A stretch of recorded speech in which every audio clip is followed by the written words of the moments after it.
Hi everybody, good afternoon. Thanks for coming.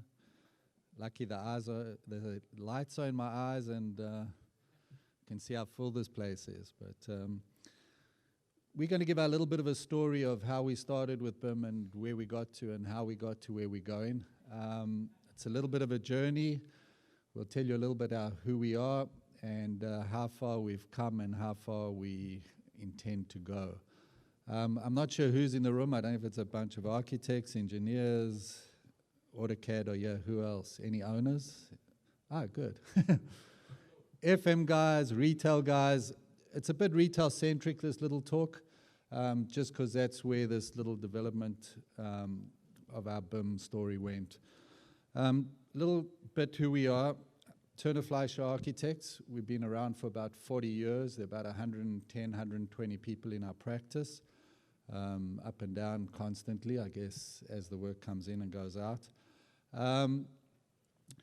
There are 5 partners, 6 associates, and a real bunch of technical guys. A couple of years ago, we incorporated an interior design firm, and I think that was help us to expand and help us to grow. And the interesting part is how do you bring interior design into the integration of BIM as well. In terms of what we use, V. Good afternoon. So as Russell mentioned, this is retail-centric. We will present a little bit of our success we had with the introduction of Revit and continuing with BIM. And this was built around the building suite Ultimate, which we present here. On the left-hand side, we listed all the softwares that we actually use successfully, I would say, starting with AutoCAD, and because we were AutoCAD-based, and then with Revit, and as a consequence, we had to use the other ones. On the right-hand side, I didn't want to exclude any of the other ones, but we don't use those that much. I'm listing their Buzzsaw standard because we use that quite a lot, so I thought that was a fair software to be mentioned here. So moving forward, we'll introduce a little bit of our portfolio, the company, so you have an idea of the overall context. And then we'll move into each software and how we used each and what success we had with it. Just to give you a little bit of a history, 2005, we got into Autodesk ADT. Wasn't the best success. 2006, we attended AU in, I believe it was in Vegas, and sort of learned a little bit about Revit. 2007, we did our first purchase and major investment and decision to move directly into, away from AutoCAD and into Revit. Just to give you some statistics, about 90% of our projects are done in Revit. The balance are sort of legacy projects where they're minor renovations, where we're still using AutoCAD. Small retrofits probably as well, just using AutoCAD, but the balance is all Revit-based. Just on the interior side, I mentioned interiors, about 80% of the interior work is also, and not all of it is in combination with the architecture, a lot of it is purely separated, and it's all Revit-based.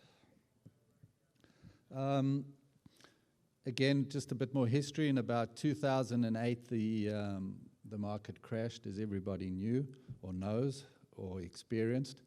And at that stage, we decided to invest heavily in our company, and heavily meant push Revit, push BIM, and push the investment in our people in teaching and learning and creating BIM initiatives and heading in that direction. So for a few years where it was quiet, where sort of companies downsized, we fine-tuned and we invested strongly into our Revit and BIM initiatives.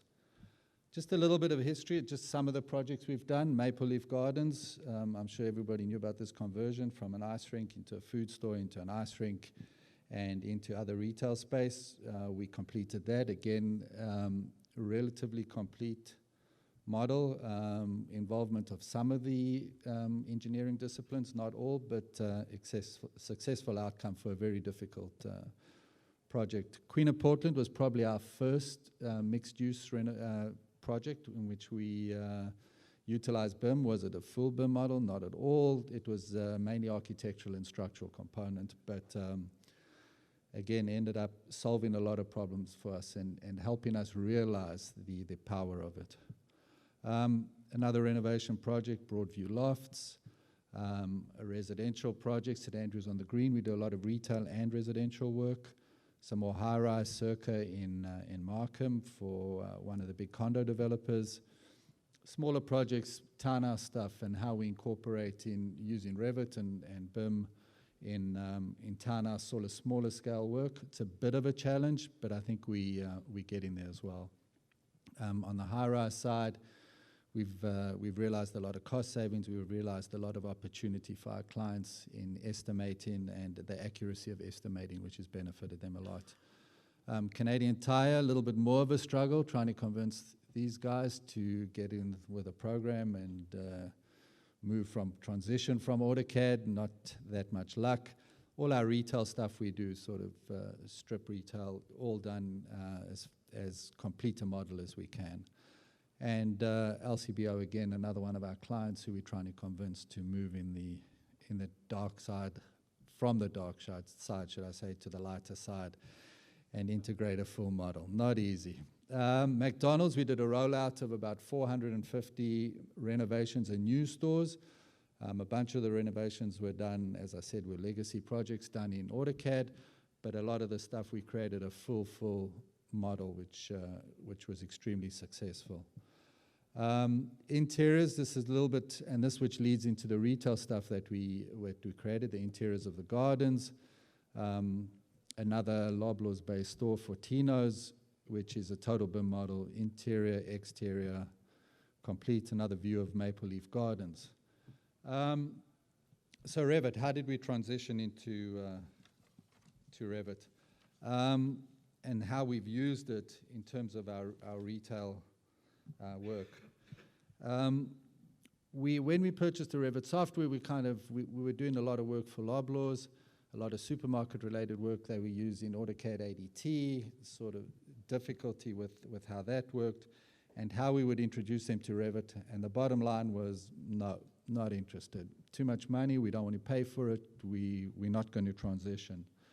This is a typical example of a floor plan that we would do, all done in ADT. A little bit of intelligence, but not a lot of intelligence. And where we got harassed all the time was, obviously every calculation they do is by grocery runs, quantities of groceries, how much they can sell.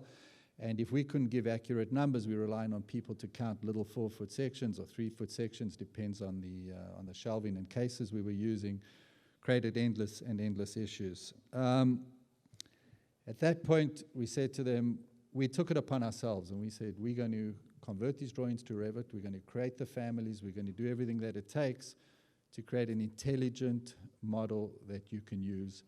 And if you saw the one before on this slide, except for the black color, which is the only difference, there was no difference, and they couldn't see the difference. And slowly but surely, we introduced it. Each little project, we'd do a little bit more and a little bit more, to the extent now that there's only one way of doing it, and that's the Revit way and a full model. Click one more time. Okay. What have we developed? Since that, we've developed Infographics. This is all a sell job. Not only are we selling, and these are all our personal company stuff, and this is how we introduce BIM to our clients, how we market it, how we sell it. The toughest part is to educate the clients and to educate our consultants and to bring them on board. So we can push it as much as we want, but without this education and bringing the client along, we cannot get a complete team together, and that's our constant struggle. So we have a total internal crew, a dedicated internal BIM team, which manages and develops. We've created a BIM execution plan, and we work through this with our consultants. We work through it on each project, and I must say on the residential side now, at least we're getting a decent buy-in. A lot of guys are coming to us now and say, whether there's another architect involved or we purely the guys, can we create the BIM model for them, which is exceptional. So we're driving the standards, our BIM team, we're driving the process. There's a ton of research and development that's underway, and we're trying to be on the cusp of technology all the time. So we keep on researching and keep on doing a ton of work. It's a group of people, and there's no cost center to that. It's all sponsored or it's all financed by our company. Obviously not project related, which makes it even more challenging. We establish processes and procedures. That's what this group's doing, and they work together with our project managers and managers to create this, again, ideal or extensive BIM model. This is just another example of the coordination. Again, this is on the retail side of it. So this is a three-dimensional plan, which is obviously easy to push out of the computer once all the information's in. So this would be and this is going to show a layering of how we do it. So this is the base building shell, which obviously we do with the structural guys, and incorporating all the fixtures and pieces of equipment. Now each one of those is intelligent, each one of those has parameters to it, and each one is connected to the client's farm and ordering system. We obviously layered on the mechanical system. Again, we modeled this because of the buy-in from the mechanical guys. So we needed to create this because of limitations in height and services. If you can imagine how you design a food store with an ice rink directly above you, and basically half your floor is frozen as well. So it's an ice rink on top of an ice rink. It's a challenging experience. And just further layering and how the integration comes between all the teams. What this required was smart content. So each piece of equipment is scheduled, each piece of equipment is drawn, each electrical connection on each piece of equipment is drawn, as well as each plumbing connection. So for the consultants that join us and the MEP guys, they can easily get points of connection and accurate connections within the right locations. I think what's important as well is that we had to draw this in relative detail, because the executives in the company are looking at this 3D model. We do these 3D fly-throughs, all these visualizations, so we need an accurate interpretation. So we couldn't use little boxes. An oven has to be depicted relatively closely as what an oven is. V, you want to give some of the other stuff on? So what we're showing here is the fact that you've seen one equipment. We have a library of equipments, and that is thousands of equipments. We build them to spec. We have a full-time team. That's just to give you an idea of the effort involved in convincing the client and selling this product. Comes with benefits, comes with effort as well. So you should probably be aware of that side as well. That's yours. Next one. Is this good? So everything is scheduled correctly. Everything is smart scheduling. So as soon as it's on a plan, it's directly on a schedule, and that schedule is used by the client, obviously, to order all the equipment for a store. So there's about $4 million worth of equipment that's ordered directly from our schedules. Obviously, everything's relating 3D, and it's not just the equipment, it's the signage as well, which I'll get into a bit more detail. And this is just a basic model, and the understanding, one of the biggest complexities is the vertical circulation on some of these urban stores.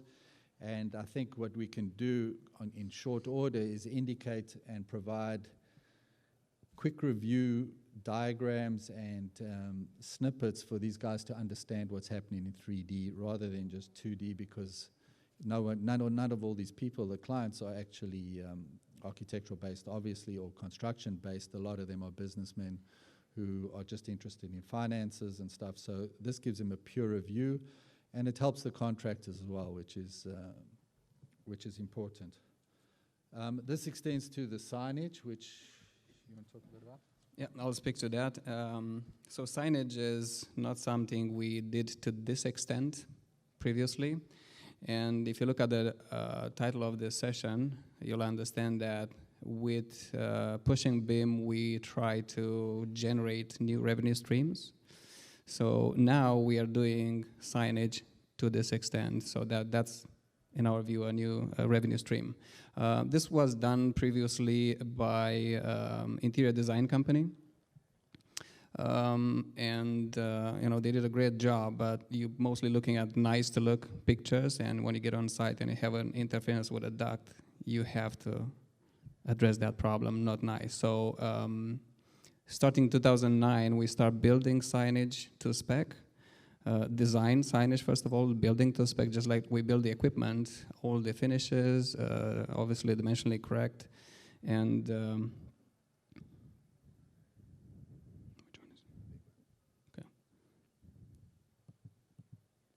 and that's how it's being used in a store context. Everything that you see is, as signage is a signage family.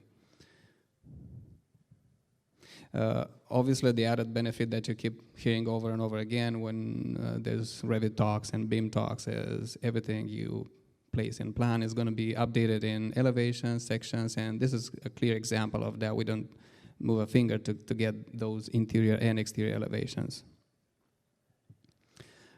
This is one of the plans, we call it key plan for signage, which used to be done, again, in a very nice to look at manner by the graphic design guys. We show that this is perfectly doable in Revit.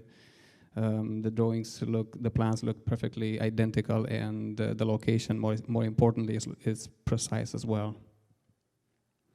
The biggest benefit, though, is the accuracy of the signage ordering schedule.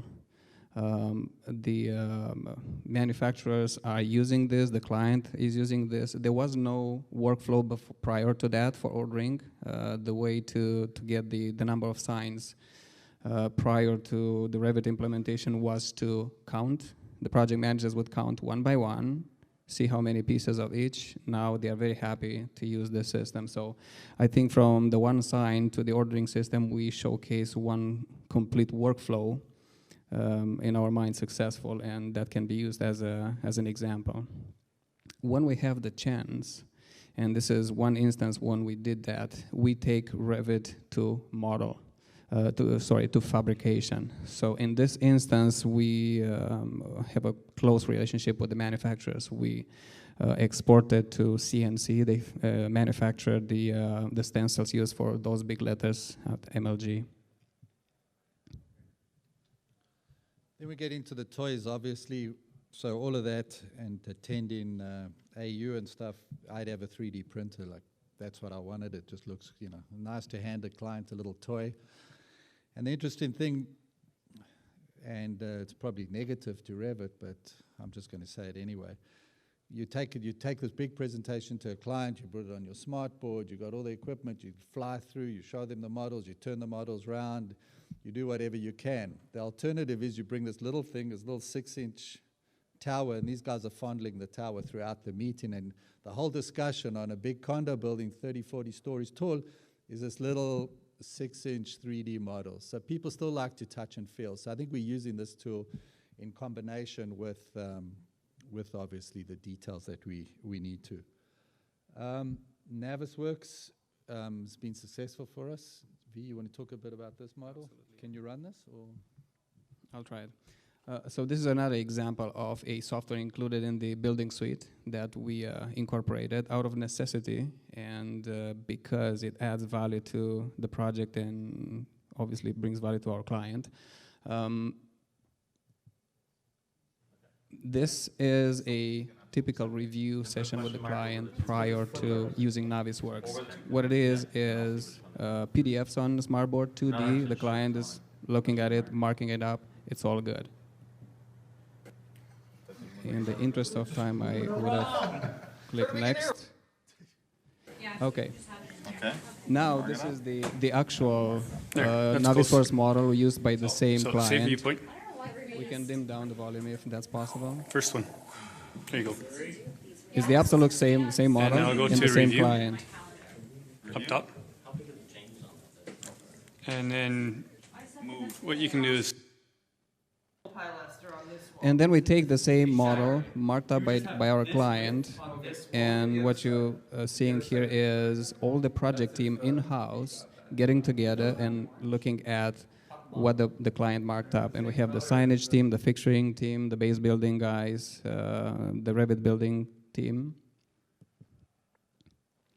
After that, each team will take it individually inside their own little team and address issues. This specific video pertains to the signage guys, so they look at their markups and what they need to address. And then the whole thing flows back to the client.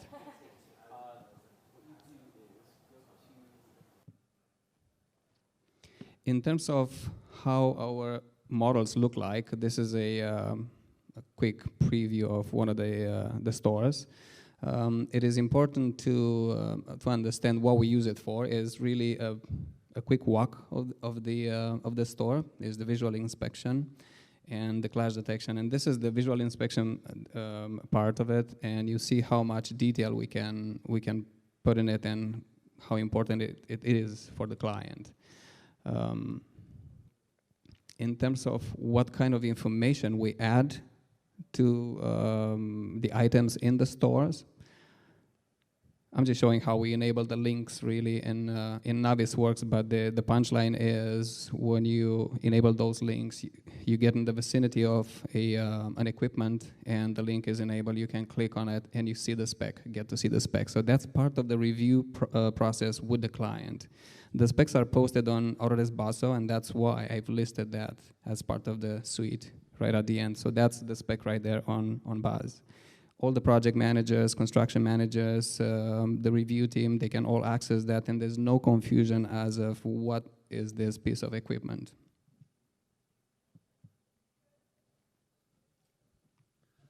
I think it's helped us when the store's under construction. We go with the obviously our project managers and site guys. Go with the client. They obviously take their iPad or smartphone or whatever they got, and in place where the thing's under construction, they're able to view what's meant to go there and what's happening. It facilitates changes. I don't know if anybody here works in retail, and you can know that constantly changes. In any project, you are absolutely changing on the fly all the time. So I think it makes it easier than the guys opening up a set of drawings. They can review it. They can view in the exact location that the piece of equipment or the department's going and exactly what's happening in that area. So I think from that point of view, the success has been phenomenal, and the guys have embraced it. So I think I started my story by saying they had no interest in it whatsoever. We took the initiative, and that's sort of how we get to the name of the discussion. We were small, and now we are BIM. I think we've utilized this tool to inspire the client to use it more and more, and I think now they can't live without it. So you've seen a couple of those models. We've probably got about 300-400 of those stores fully built and constantly revising them all the time. This clash detection, this is a typical clash detection. I'm sure you can go open up any AU website, Autodesk website or anything, and get a typical clash detection problem and resolution. And I think we've found plenty of it, and this is just one of those typical ones. So I'm not going to harp on this at all. This is interesting that we use a clash detection, but we designed this building which was in a floodplain, and the water levels were really, really high, so the client wanted to raise the foundations as high as we could and obviously minimize within all these parking areas the height. So we created this ceiling level at about 2100 millimeters, and we modeled, because the engineer didn't want to model it, we modeled every pipe with the slope, with everything, with the junction, the pipe junctions as well, to determine what was below that red line and where we had to adjust either the piping or adjust the floor levels in order to save money to bring this building out of the ground as much as possible.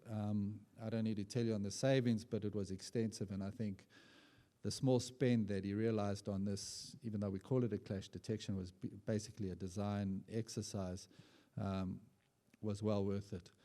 3D Max, we're doing a lot of renderings. We do a lot of preliminary renderings and detailed renderings because obviously it makes life easier and it's an understanding. We do a lot of preliminary stuff, and then obviously photorealistic and interactive. This was the first one, that Queen and Portland study we did. This was just a basic model rendering that we created, and it was a great success in the beginning to be able to sell the product. And I think, again, another revenue stream. We talk about revenue streams and how we've grown our business. Back when we started this in 2008, we were only 60 people, and now that we're 120 people, I think the growth is clearly evident. we're not sending our drawings to China or wherever to get rendered. We're doing it ourselves. We're working with ourselves, and we can control the accuracy, and we don't end up with a bunch of impatience in front of it. We can get the real planting as well. Quick views. Again, I said this earlier about the escalators. We don't need more than this. Just in a meeting with a client to present what we're doing, we don't necessarily have to do all the fluff, but just to understand movement of people and movement of carts and movement of stuff, this is easy to do. Again, this relates back to, I think, the Maple Leaf Gardens project, one of the superstores. What's the finish on a full department? And easily we can show them what a wood finish will look like as opposed to marble and stainless. And I think these kind of images help a lot. And we've been through cases where they'll do a test store, we'll build this entire piece of equipment, we'll pull it down, or this entire department, and we'll rebuild it in the other view. And I think there's some sort of benefit in this, and I think our clients have realized it. Then this is when we develop in a new department and when you show new architecture, new interior design, and new images, the extra bit of photorealistic stuff in these renderings, I think, was a great help in developing these new departments and what could happen. And I think what the difference in V was saying, before we had environmental designers doing all of this, and now we're doing this in an accurate model. The issue that came up here is the column blocks the sushi sign. So does the sushi sign move, or does the column move? And obviously, we know what that is. This is the new Nespresso coffee store on Cumberland Street in Yorkville, which we designed, and again use these as a presentation as an RFP proposal as well. This is some of the McDonald's stuff that we've done, and that whole brand new image. And this was, I think, the store on Young Street. On the exterior side, where we were renovating the store, creating a new image for Zers, which is again a Loblaws product. And again, another type of view. We keep going back to our first original Queen of Portland and how many different ways we actually rendered it to sell this project. This is a little animation, again, based on the 3D renderings, plus based on a walkthrough that we did for Maple Leaf Gardens. I got 11 minutes left, so I'll let it go for a few seconds before I cut it off. So I think it gives the client some sort of an idea of walking through the space and what the space does and offers. This is your choice of music, yeah? Anyway, we tried to, but I think it gives a fair idea of what's happening, and anybody's been to that store. And just to push the time, we sort of cut it into still images and just move around the still images and then sort of flow through it. A lot of detail, so a lot of effort goes into this, but a great tool in order to sell the project, especially when we're considering giving a whole new image to guys who are used to something different. So where do we go now? Autodesk Recap is the next thing, and laser scanning. So we convinced ourselves a couple of years ago to buy a laser scanner. And where were the problems? I mean, everybody knows the biggest issue is as-built, and if 50% or 60% of your work is renovations, the client will give you an as-built, right? So what's the as-built? How old's the as-built? The as-built's, well, I got these drawings, they're 20 years old, they're pretty good, you can use them. Or the other option is we send out a crew. So who are we sending? We're not sending our top guys to do these as-builts, we're going to send the juniors. So he's going to stand here and click on that side, and does he hit the right line? Does he hit the gap? Does he hit a column? And invariably, you come back to the office, and it's not right. You've got to go back again a few times after you start drawing the thing. And in terms of a risk management issue, it created big issues. So we invested in a scanner, and that business is growing really well as well. So these are just add-ons and add-ons and add-ons that we keep bringing up. So if you bring this is a perfect example where we had an as-built, we used the as-built on the renovation. We created we created the drawings in Revit and a fair model. And again, we were working off existing as-built drawings that were 100% accurate, so we're told. We took the point cloud, we put it into the drawing, and obviously found the issues. But at least we found the issues before it was built, because 90% of the time it's not. So this is another good example, and you can see in a few instances, again, this is done at design development stage as opposed to construction documents. So those are those same drawings, type of drawings that you saw earlier. I believe this is the store at Leslie and Lakeshore, which is a major renovation. And you can see where the issues are quite clearly, where we overlay the point cloud onto the design drawing. And again, enable to capture the problems immediately. And you're talking, in one of those instances, it's only a few inches, and it's a few inch mistake is easy to make on site, but at least you got the accurate drawing, and you can keep referring back to it and argue with your consultants on the size of the ductwork as well. So just a few of the spots.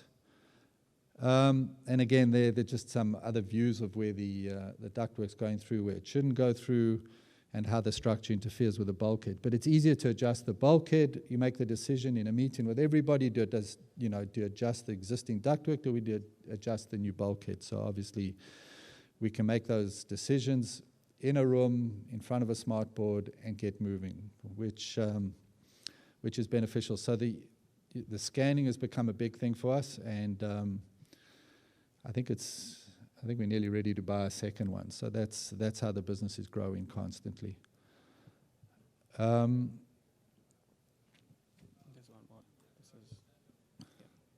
Just what we've been doing and how we're spreading the word a bit. We lecture at, we've done quite a bit of a lecture series, a few lectures at Humber College, at Georgian College, because we're constantly looking for good Revit people and people who can actually use Revit. So where do you go to? You go to the source, and we're working with the colleges and with the universities in quite a bit and trying to gain the experience or help them gain the experience. Obviously through Ryerson University, through what we did at Maple Leaf Gardens, gave us a big opening, and it gets us good staff and it produces better people, and guaranteed everybody's looking for Revit guys. We've done the University of Toronto, research grants, Autodesk, BIM. Got to promote those guys big today. SolidCAD and certification. We actually were at AU in Russia. V and another one of our associates were in Russia giving a talk at AU in Russia. He said the screen was all in Russian, so he couldn't read it, but at least we know a thing. Autodesk University, we've spoken at Autodesk University as well. So just giving some ideas and helping the community. Just an article, keep promoting BIM and obviously the tool we're using, which is Revit. I think that's it. Any questions? And I got 5 minutes left. Pretty good, eh? Not bad. So I got 5 minutes 11 of questions. Hi, my name is David Males. I'm with Servant Dunbrack.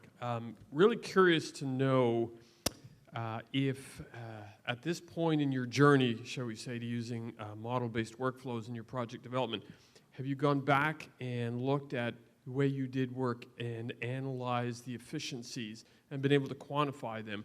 You know, so when you run a project today using your current workflows versus the way you used to using, shall we say, CAD-based workflows, do you have some solid metrics to say, you know, in doing it this way, we've realized these types of efficiencies, which translates to these types of savings for our clients? I mean, everybody's always looking for that measurement, you know. In doing it this way, we benefit, but more importantly, how do our clients benefit? So, thank you. It's a difficult question, and sometimes if you had to go back and look at all the metrics and how you did it, you'd probably shit yourself, to be blunt. How did we ever make money? How did we ever make money? But let me say one thing. I think the end product is way better. And the other result is, you know, because we were introducing it to our clients, we weren't going back to them and said, we're introducing it now, but we got to charge you 20% extra. We said, we got to do it, and we got to do it for the same price. Otherwise, we're never going to be in the market, and we're never going to get anywhere further. So what we did it at the same price. And now, you know, 8, 6, 7 years later, whatever it is, are we making as much money as we did before, or, you know, or the same percentage of cash based on our billables? And the answer is yes, we are. And in fact, the most interesting thing is that you know, obviously it's tougher to teach some of our older guys, or the older guys don't want to learn, right? But most people now, when they come to start a project and we say, well, you know, it's a renovation, it's just a little bit of a renovation, it's not worth doing it.